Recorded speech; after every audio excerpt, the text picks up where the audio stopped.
Hey, good morning, everybody. We'll get started here. So welcome to What's New in Machine Safety.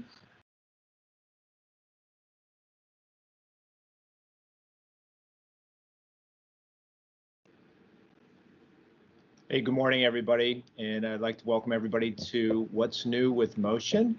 At this time, I'm going to turn it over to Tim Plank. He's one of our automation specialists specializing in motion. He'll be presenting today along with Steve Updike and Steve Stewart, who are both motion specialists as well here at Rexel. So, Tim, the floor is all yours. So we're going to go ahead and start off with some lifecycle status announcements. The Kinetics 300, 350, and Ultra 3000 all moved to an end-of-life status earlier this year. The Kinetics 300 had an official announcement to be discontinued by December of next year. Nothing official has been announced for the Ultra 3000 yet.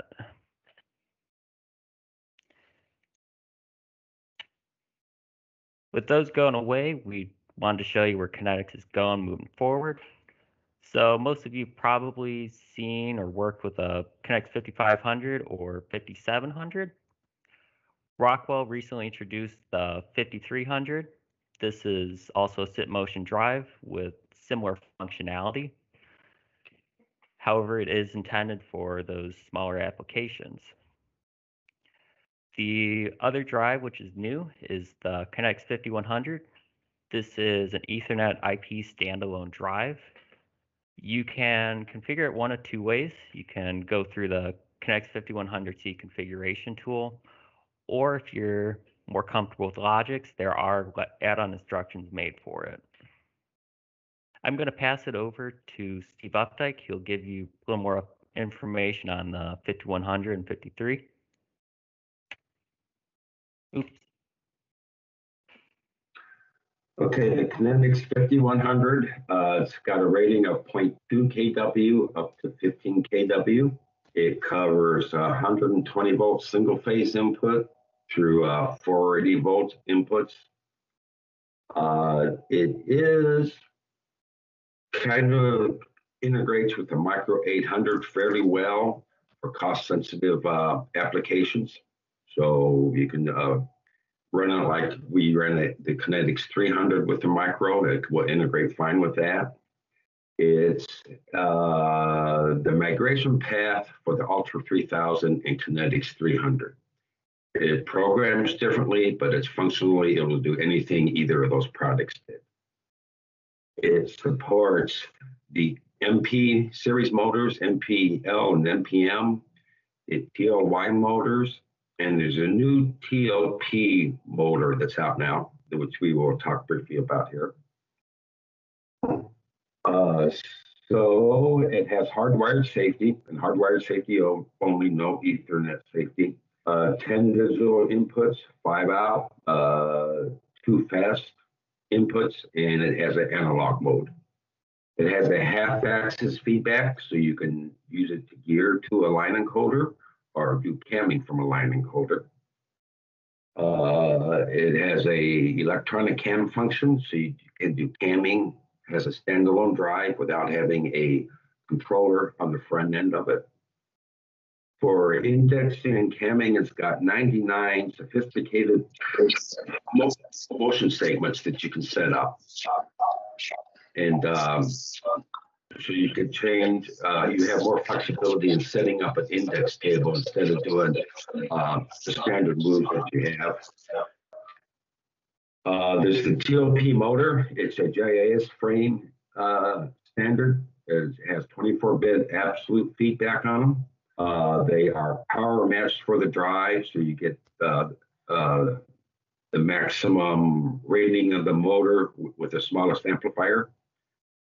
It has the Ethernet, the dual level ring, so the built-in switch, in other words. Also has the auto tune, like the Kinetics 5500 and 5700. And if you want to go into Logix, there is an add-on profile to make your tags and to make commissioning it much easier from the Logix.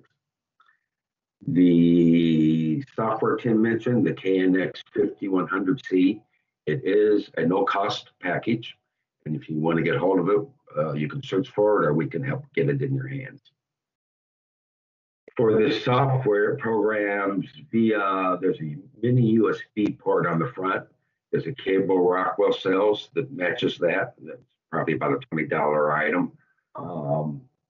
But what we found out is the Kinetics side is kind of USB mini B style, if you wanted to try to find your own cable.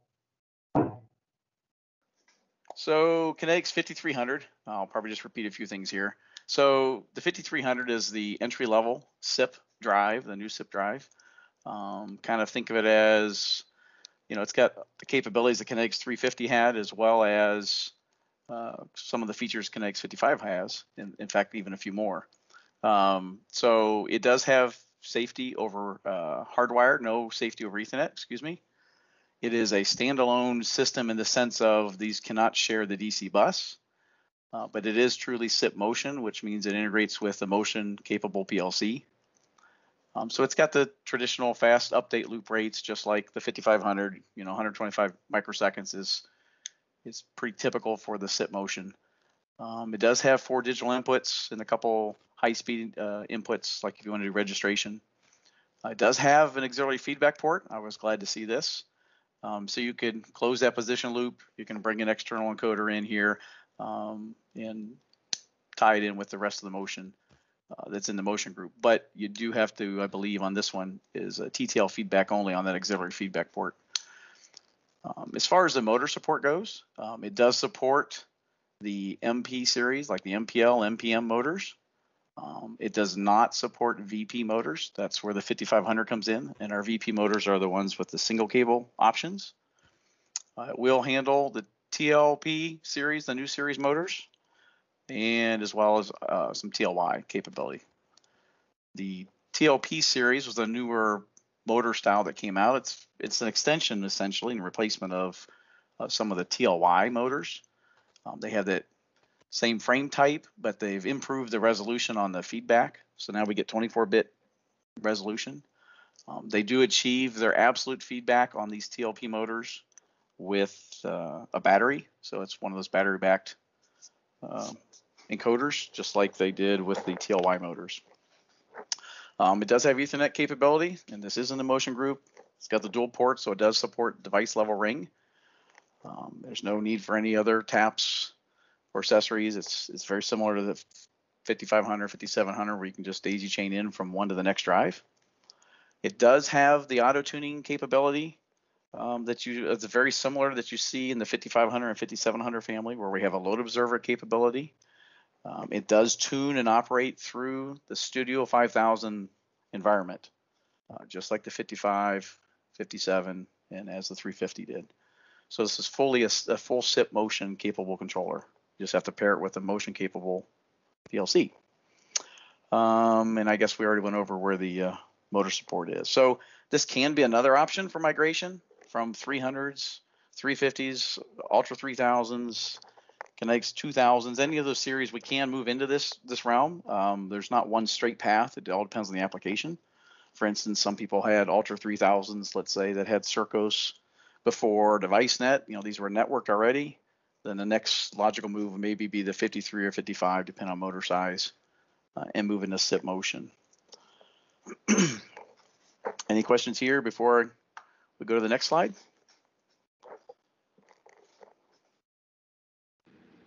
Steve, I don't see any hands up at this point. Okay, we'll go to the next one. Go ahead, Tim. So just one quick announcement with the 5700. For those of you who have used the 5700, that's our larger shared bus system that has all the full Rockwell motion capability. They did add a new feature to the 200 with the latest firmware version 13 and above. You can now support 200 volt class motors with respect to the MP, MPL, that's the MPL, MPM motors, and RVP motors. You can do all the 200 volt class as long as you have Logix version 33 or above, and the drive has to be firmware version 13 and above. So that was a nice addition.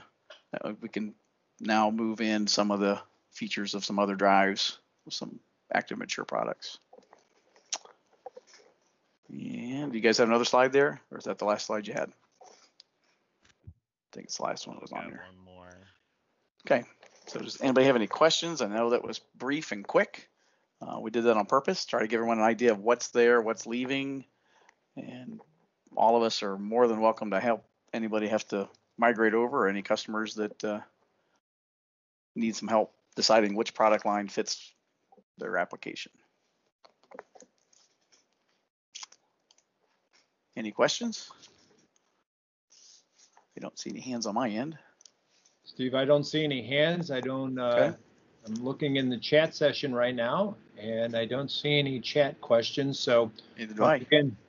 Once again, feel free to take yourself off of mute, chat in a question, or raise your virtual hand, and Steve and Tim will be happy to answer those questions.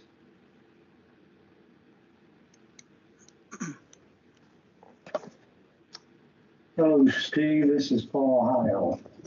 Hi, Paul. How you doing, buddy? Good. Good.